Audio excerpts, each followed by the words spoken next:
Welcome to SciTech Culture with Steve Kern and Ben Warner, where we examine science, technology, and culture in the 21st century. Visit our website at scitechculture.com. Living with the virus. I believe that's what we were told, back in the day. Well, when I say back in the day, I think that was only about 7 or 8 months ago, wasn't it? Back in October or whatever, at least in Australia, when, the plan got announced on TV and we'd go through the various phases, I think it was. And I guess we're in that final phase now in Australia where with COVID, etc., basically for the most part, everything's open. We've got some rules still in place, but effectively it's,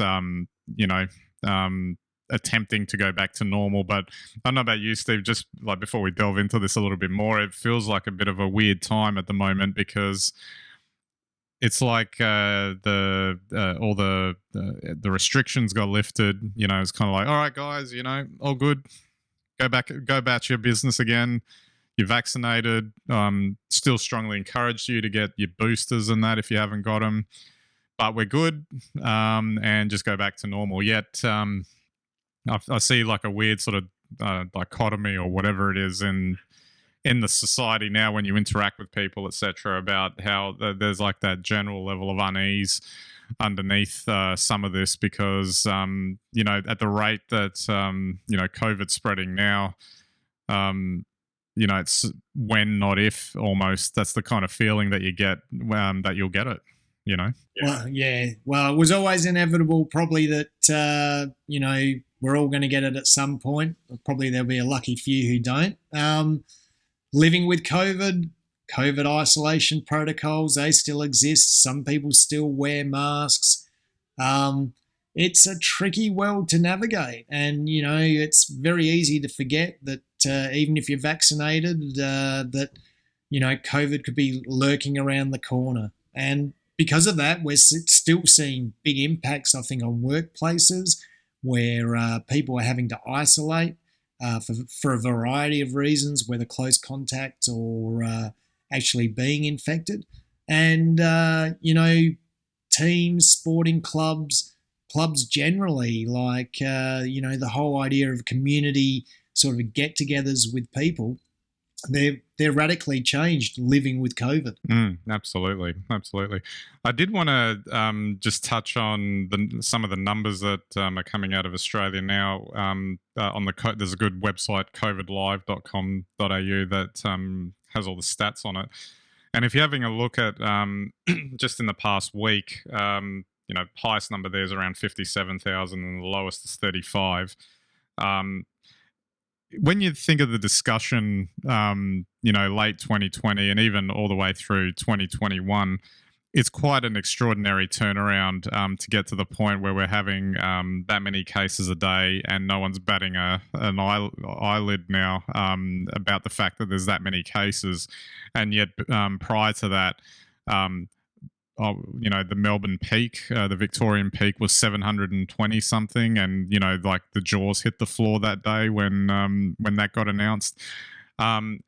We won't go down the rabbit hole about the media again and all that, but it does indicate like how strong narrative is when it is in terms of controlling the messaging, because I'm sure there are people paying attention to those types of numbers, particularly if they may be a bit more vulnerable, of the vulnerable persuasion, in terms of if they got the virus, they might have a fairly significant adverse outcome. But for the most part, people are, going about their daily lives. And I guess I feel like I'm probably a bit more on the careful side, but I also have noticed sort of carelessness as well, like that probably, shouldn't be as careless in terms of the way you go around and do things. Obviously, there's instances where you probably couldn't avoid it.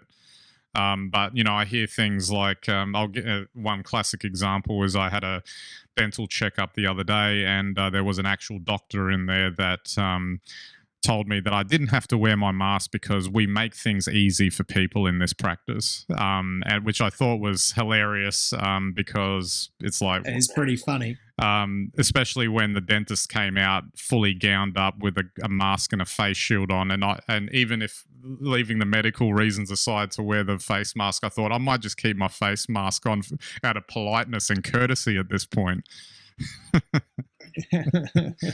Yeah, it's funny how I guess we have to try and adapt. I guess from the dental, the surgery's perspective, the danger was them catching it from you, not the other way around. But the way viruses move, and we've spoken about this so many times over the last couple of years, it's indiscriminate. They go both ways. You only don't have the virus until you have it, and then once you have it, there's a good chance you'll give it on. So, we see a lot of young people at the moment sort of relaxing and I think partying away the way that they used to. And yet we still see a lot of people who probably feel a little bit more vulnerable to the disease, sort of, being the ones that tend to wear masks and a little bit still wary, I think, of crowds and things. So I'm not sure what the solution is. I mean, you look at the numbers, like you say, and the infection rates and the hospitalizations, and they're pretty much in line with what everyone thought and expected. So whether that's a good thing or a bad thing, whether our behaviours could be better or not, they're all questions, I guess, we can only probably answer with the benefit of hindsight once we have a lot more data. Absolutely. I do, although I have to quickly mention there's still heaps of these business types that I'm seeing in the city here in the CBD, and they're 40s and 50s more than happily backslapping over beers again, while I'm sure doing some circulating as well, which is hilarious. Actually, I did want to mention quickly this was the first time in probably 3 years.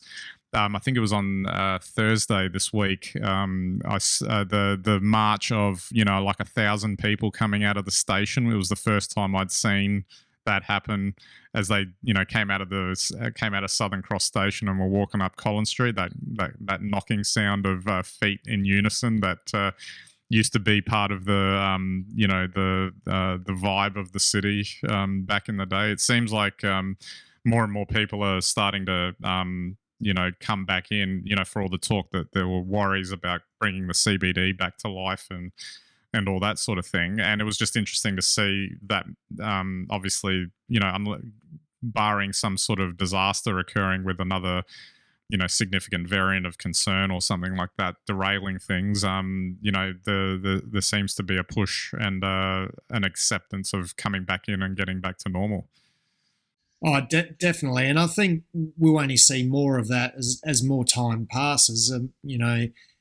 Maybe people's habits will change, the amount they come to the city will change, but people will still come back. People like to congregate. People are social. It's as simple as that, even with masks on or masks off. So I think it's great to hear people are back in the city, and I suspect most people, especially those with businesses in the city, would be happy to hear that too. Yeah, absolutely. And I think a lot of the character and I'm assuming this is happening in some of the other CBDs as well, but Melbourne's probably a good poster child for this, given how many lockdowns have occurred here, that there's probably a new face in the CBD of a lot more new cafes and hangout spots and all that sort of thing, simply because of the turnover with so many going out of business in the last 2 years. But that's the nature of things over time, it'll probably go back to normal. One other thing that I wanted to touch on, which has been making the rounds of the news, were the emergence of many new Omicron subvariants, and I do enjoy the names they give them. BA1, BA2, BA3, BA4. That is it a British Airways flight or something like that. You would think that this is just a natural consequence of, circulation. But going to a point that we were talking about before we got on is that it allows for a scenario where you can continually get reinfected. And if that's what ends up happening, that's not going to be fun for a while, not at least until the wider society of all of us collectively get much better immune response to this virus. I completely agree. Just from my own work and social experience, a lot of people, have been affected throughout the year, as I was saying before. And, if you think about it, and also for those who suffer the more unpleasant symptoms, if you could catch this more than once a year at any time during the year, that would make it really unpleasant. And that's a really unpalatable prospect if that were to turn out to be the case.